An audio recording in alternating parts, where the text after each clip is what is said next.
Bismillahirrahmanirrahim. Assalamualaikum warahmatullahi wabarakatuh. Bertemu kita dalam sesi 5 minit je. Jadi insya-Allah dalam sesi ini, kali ini saya akan berkongsi satu perenggan daripada surah Maryam. Dan kita nak merenung satu kisah, iaitu kisah Maryam itu sendiri. Dan pada saya sebenarnya kisah ini mempunyai satu simbol, melambangkan satu simbol kekuatan yang cukup hebat yang ada dalam diri seorang wanita dan cukup beriman dengan Allah Subhanahu Wa Taala. So jadi dalam kisah Maryam ini, apa yang kita boleh teladani adalah tentang kisah kekuatan dia. Kita tahu kisah bagaimana Maryam memencilkan diri dia kan, dia pergi beruzlah kan, wazkur fil kitab Maryam idzin tabadat min ahliha makanan syarqiyah. Ketika mana dalam ayat 16 dia kata Maryam ini telah membawa diri dia dan memencilkan diri dia daripada keluarga dia jauh daripada masyarakat untuk beruzlah atau untuk beribadah kepada Allah Subhanahu Wa Taala kan, untuk mensucikan diri dia, untuk mengabdikan diri dia kepada Allah Subhanahu Wa Taala. Dan perkataan izin tabazat ni maksudnya seolah-olah mencampakkan diri kita kan, dengan penuh rasa kehinaan. Kenapa Maryam pergi memencilkan diri? Bukan sebab dia rasa mulia daripada ahli keluarga dia, tapi sebab dia rasa dia lah orang yang paling tak baik sekali dan dia perlu mengasingkan diri dia beribadah kepada Allah SWT untuk mencari kemuliaan di sisi Allah Subhanahu Wa Taala itu sendiri. Dan kita melihat ketika mana Maryam memula memencilkan diri ini, bermulalah episod ujian yang Allah Subhanahu Wa Taala berikan kepada dia kan. Saat mana dia memencilkan diri, kemudian datangnya malaikat kan, ketika itu yang membawa khabar bahawa Maryam ini akan hamil. Bagaimana, cuba bayangkan keadaan ini kan, ketika mana fatakhadat, dalam ayat 17 dia kata fatakhadat min dunihim hijaba fa arsalna ilaiha ruhana fatamassala laha basharan sawiyya. Bayangkan saat mana Maryam ini bersendirian, kemudian datang seorang lelaki ataupun Jibril kan, sebenarnya Jibril dalam rupa paras lelaki yang cukup handsome.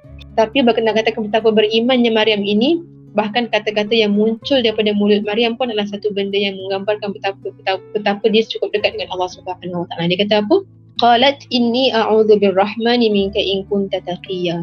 Maksudnya apa? Ayat ke-18, Maryam berkata, sesungguhnya aku berlindung darimu kepada Tuhanku yang Maha Pemurah jika kamu orang yang bertakwa. Bayangkan saat mana tengah ketakutan, terkejut melihat wajah hadirnya seorang lelaki, dia kata aku berlindung kepada Tuhan yang Maha Ar-Rahman. Ar-Rahman maksudnya apa? Tuhan yang maha pemurah, maha penyayang kan, pengasih lagi maha penyayang. Bayangkan betapa dalam keadaan yang cemas itu pun tetap juga Maryam menyifatkan Allah Subhanahu Wa Taala sebagai Tuhan yang maha penyayang.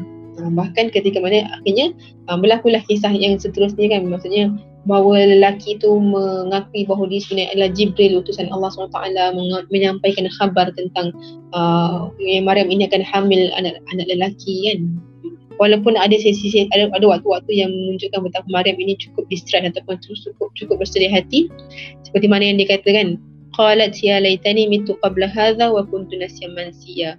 Kata, wahai Allah, betapa alangkah baiknya kalau aku mati sebelum ini dan menjadi sesuatu yang tidak bererti lagi dan dilupakan. Dan menunjukkan bahawa Maryam itu dalam keadaan teruji itu mengalami emotional distress. Dia cukup sedih hati. Maksudnya dia cukup risau bagaimana nanti, dia takut kalau dia ini menjadi image yang buruk kepada agama dia. Jadi ketika itu Maryam meletakkan pergantungan pada Allah SWT, wahai Allah, bantulah aku kan ketika itu. Dan Allah memberikan bantuan kepada Maryam dalam keadaan Allah, walaupun dalam keadaan lemah nak melahirkan, dalam keadaan tengah bersedih hati ataupun tengah kerisauan, tetap juga Allah Subhanahu Wa Taala memberikan bantuan kepada Maryam dalam keadaan Allah berikan air yang mengalir di bawah kaki Maryam, kemudian Allah tumbuhkan pohon tamar kan dekat tepi Maryam. Tunjukkan bahawa walaupun dalam keadaan tertekan, dalam keadaan sedih, dalam keadaan lemah, tetap juga dia kena menggerakkan usaha menggoncangkan pohon tamar itu supaya dapat makan dan mengambil air daripada air yang mengalir di kaki dia kan. Dia katakan bahawa dalam setiap apa sahaja ujian yang kita hadapi kan, dalam keadaan kesedihan, buatlah kan, gerakkanlah apa sahaja yang kita mampu untuk mengubah keadaan itu, ataupun buatlah sesuatu untuk membangkitkan diri kita daripada keadaan itu.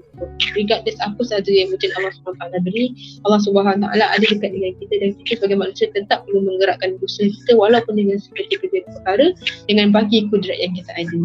Maka wahai sahabat-sahabat, dalam keadaan apa sahaja ujian yang dihadapi, berbaik sangka dengan Allah Subhanahu Wa Taala, jaga hubungan kita dengan Allah Subhanahu Wa Taala, gerakkan usaha dan kudrat kita untuk tetap mengubah keadaan tersebut semampu kita. Dengan izin Allah Subhanahu Wa Taala, Allah akan menilai apa yang kita usulkan dan Allah akan menilai apa hasil daripada usaha kita itu. So wallahu a'lam. Semoga bermanfaat semua, semoga kita menjadi orang yang dekat dengan Allah Subhanahu Wa Taala dalam keadaan apapun. Wallahu a'lam.